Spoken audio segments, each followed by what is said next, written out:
Welcome back to the TMI Show. It's not too much information. On this episode, we're doing part 2 of From the Beak of the Birdman. If you haven't seen part 1, I'd suggest you go back and watch that one. Otherwise, enjoy the show, and thank you for watching. Page 2. Go!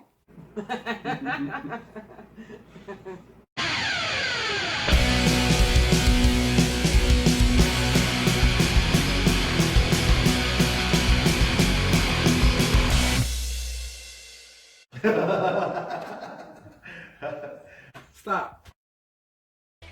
Hey everyone, I want to take a moment to say thank you for watching our shows. If you want to help us out further, please like and share our videos. If you want to see more of what we're doing, subscribe and hit that notification bell. And please feel free to join the conversation by commenting below. Well, okay. Well, you know me. In the past, with me, I like to be funny. Mm-hmm. Okay. So, in the challenges you've had, are there any that stand out? Really funny challenges that you can tell? Working for yourself is just fun in the first place. Okay, so you get all the challenges of doing everything you used to do, and then my wife would say like, "Oh, well, now you don't have a boss." I'm like, "Well, no, now I just have more bosses." So it's not like I don't have. Now I just don't have one person I got to satisfy. I got to take care of all these people. So no, it's been fun. So it's not. It's I wouldn't be doing it if it weren't fun. I didn't want to do anything that was fun for a job in the first place. So definitely, when I went to work for myself, it's got to be fun. It's been fun to some of the moves to get from one place to working deals with people. The people I get to work with are great. And sometimes you get a customer and you fire them, but that happens. It's good to be able to pick who you can work with and what you can do for them, and set those parameters. But it's not been the grind, so there's no not fun. I guess you're looking for something humorous, really hilarious, but not yet. Well, there's always something that each person has their own perception of fun. I've got to meet some amazing people. Ron Vallen's probably one of them, and I miss him, but we lost him at the beginning of the year. But so we'll go into next year's SHOT Show and without Ron, but having that person in my life has drastically changed a lot. So, and those experiences with the SEAL team guys is just phenomenal.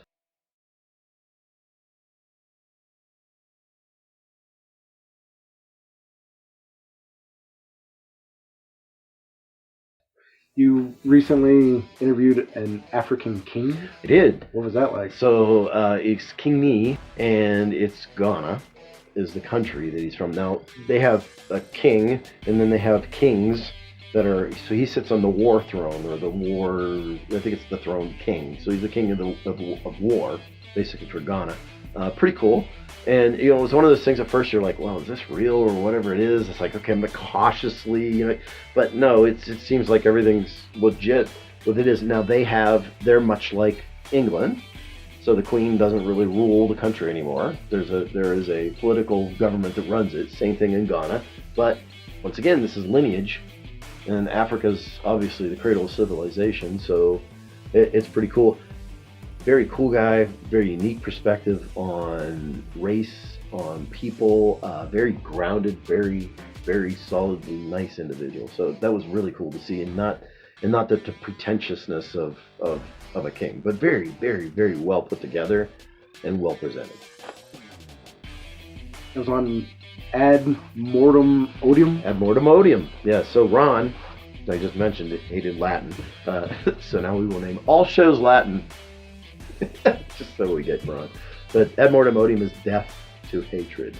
And the whole idea was to say, everybody hates the easiest product to sell on earth. It really is. That's why the news sells it. It's because it aggravates everybody, and everybody gets up in arms about it, and they all want to watch it, and they all follow, and feed on it like a frenzy. Well, we have to kill that, and love, unfortunately, doesn't kill hate. Love is a byproduct of understanding. So you can love some things, and you can just understand things, but understanding is truly what kills hate. So the more we can understand about each other, and understand about different things and have different viewpoints and different perspectives. Back to AJ Foyt. Well, if you were the guy in the race car, driving a race car, you just crashed a car, would you want really somebody in your face going, "What happened?" I screwed up. You know what I'm saying? Do you think I know what happened? Do you think I know bounced off a wall at 200 miles an hour? No. So the more you know, and the television show thing, but the more you understand, the less hate there'll be. Fear tends to be lack of understanding, because if you knew how to not get mauled by a lion, you'd be less afraid of the lion. There's a picture on the wall back there that has to do with fear and the management of fear. So fear is not danger. Danger is what actually kills you. Fear of that danger, fear can cause a lot of anxiety and actually create a bigger risk from the danger than the actual danger is itself. So risk is that unknown. So you have to manage your risk. So the more you know about what the danger is, the more you can understand what the risks actually are. You'll eliminate the fear, you'll have just the risk, and you manage the risk so the danger doesn't kill you. And that's exactly it. It's understanding. It all comes down to, and that's training with motorcycling has led me to that. And yeah. Back to the more you know. Is there like charity or nonprofits that you're affiliated with? Yeah. So one charity is the Shriners, Okay. which is actually the largest philanthropic organization in the world. And Shriners, what they do is they go out and they have fun, all built upon Masons, which is Masonic. Okay, Masonic Lodge is the base of that. Shriners come out of that more fun and have a lot of fun with that. Shriners have 19 hospitals, I think, or 29 hospitals that are in the United States and some in Mexico and Canada that treat kids for cleft palate, for burns, and for deformities, all with any concern about their ability to pay for it. So if they can pay some, or if they can't pay any, it's all taken care of. Everything they do is fundraises to help the hospitals. And one of the big things they do is transportation to the hospitals, because that's usually the biggest cost, is getting a kid from point A to point B. They've helped kids up here in the White Mountains. They've helped kids all over the world. But that charity is one that's a big one to me. There's some in the Patriot realm. If you look at supporting veterans, every area is a VFW. First of all, VFW, American Legion, doesn't matter which one you support. Support comes in many different ways. It can be monetary, or it can be just stop by and help them with things that they need from time to time. I've been lucky to be in the right place at the right time to create things that have helped people with the VFW and things like that. All those organizations, one of the things that we're looking to do here in the next year is actually have a validation system that says, look, because that's the biggest concern is people, years ago with the Wounded Warriors, they had a big thing. It was like, well, that somebody was just taking the money and living high in the hog with supposed money that was helping people.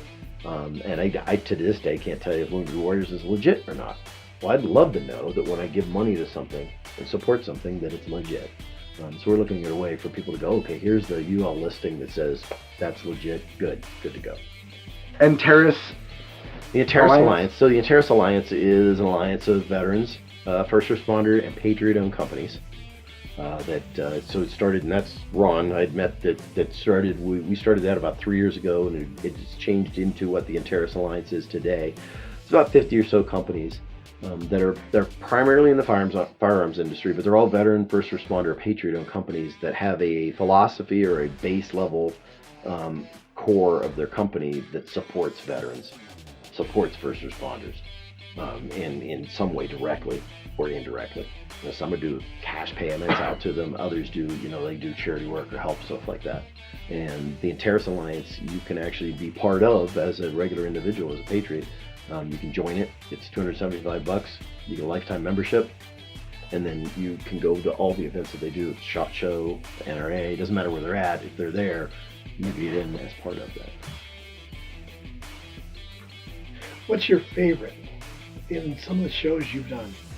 Not just here, but in what you've done in your entire life. I've got to interview some pretty famous people. So John Tegan, who was one of the guys with Benghazi, hung out with him in Wyoming, and So we're up there hanging out, did a thing, got to interview him, meet him, talk to him, and then I also did. Guy used to be on David Letterman with animals, so I got to interview Jack Hanna.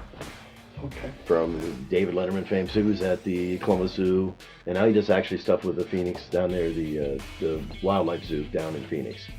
Not the Phoenix Zoo, but the one that's outside, I think Glendale or something like that. But he told a story that I actually never heard before about getting bit by a beaver live on the Letterman show, and then having to go to the hospital afterwards.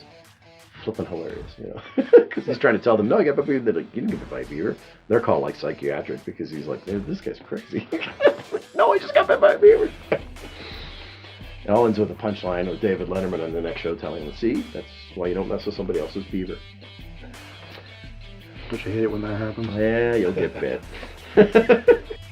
I know there's something coming up, but you're not telling anybody quite yet. You wanna give any kind of a teaser to that at all? That is the teaser. So just you know, it's real easy to follow, so you can pay attention to what's going on here. We're at a shift point, and you know, there's been some people that have had some anxiety and some concerns, and they've expressed it in many different ways, and just from a casual comment to people being directly maybe aggressive online about the local area and how it promotes itself, and how they've taken dollars that were earmarked for that and spent them. And I can tell you right now that it's really looking like they're going to start going in the direction of locally supporting local people who are creative in a way that they can tell the message and tell the story of the Arizona White Mountains at many different levels, from the town's perspective, from a city perspective, or from even maybe the county perspective, and get our story out from the people who live it. So, and I've spent the last, like, you know, it started 5 years ago on that mission. The last 3 years specifically, hardcore targeted on that, and I think we've met some objectives. So it's looking. I'm really excited for 2020 and what we can do, and we're poised to go. So keep watching. Yeah, keep watching. Where should people actually watch? And that's not the 11 o'clock news thing where, you know, at the very end of the 11th hour, they then give you the funny story, which is like, okay, I really wasted all night for that. Remember those days? Yep. Yes. Oh! Yeah, no, I'll give you the feel-good story right up front as soon as we get the full confirmation. Where should they actually watch for this? Just watch Birdman. The Birdman, you can Facebook. Community or? Community edition, yeah. Community This is edition? Community edition. It's not Okay. Patriot edition. Patriot Just edition. making sure? Yep, yeah, the community Means edition. that I don't know what the heck you're actually talking about yet? No, some do. All right, and is there anything you want to say to the community themselves? Hey, thanks for following me. Thanks for watching. Thanks for, you know, coming to the shows. Tuesdays at 10 a.m. It's been the standard. As you come here, you can shout it out. That community shout's not going anywhere. It's a cornerstone of everything that's been built around the community edition thing. So people can come in, and it doesn't matter what funding or what changes, that's always going to be a cornerstone of what it is, because it's about you promoting your event, your activity, and not the business specifically. If a business is doing it, great. But I've always said, you know, if you're coming in and you're going to an event, it's actual true event or, you know, true community-driven thing, come on in and do it. And I've extended that and supported other radio stations and stuff they're doing, the newspaper and things it's doing, other magazines. So I don't view us as in competition with each other. I just view it as we should all be on the same page and be talking about the same things and promote what's awesome about up here. And isn't that what community is about? Should be. We'll make sure to have all of his links to everything that he does, as far as I know anyway. Just go to birdman.media. There you go. Go to birdman.media. I'll put that in the description. All right, so thank you for being on the TMI It's a Show. pleasure. Great show, guys. It's a pleasure. Thank you for watching the TMI Show. It's not too much information. And until next time, we'll see ya. Now you know the rest of the story. That's kind of why I wanted this to be about you. No thanks.